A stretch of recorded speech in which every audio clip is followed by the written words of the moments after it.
За уг нь өнөөдөр аавынхын төрсөн өдөр тэгээд манайх ингээд маш гоё сэтгэлийн үг дамжуулдаг. Тэгээд ийм шүлэгтэй, нэвтрүүлэгтэй болон мэдлэгээ хийсэн.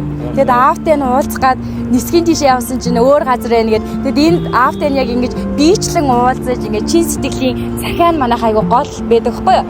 Гэтэл ингээд аав нь явцсан байна. Гэхдээ одоо аав ах баяр баадрахта дүү мигмар нарангаас нь мэдлэгээ ирсэн. Тэгээд төрсөн өдрийн тэр болгон зүгээр баяр хүргэе гэд өнгөрөөгд байдаг бол энэ жилийнхэн төрсөн өдөрт гоё чин сэтгэлийн бас хүндэлдэг чин сэтгэлийнхаа үгийг бас энэ захиан дээр өгн бичсэн байгаа юм.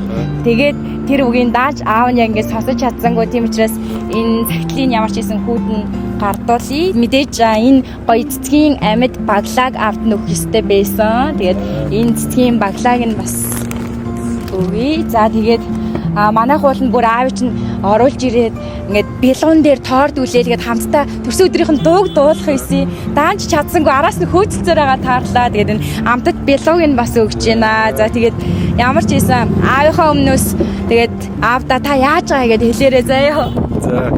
За баярлалаа. За ийм л юм боллоо.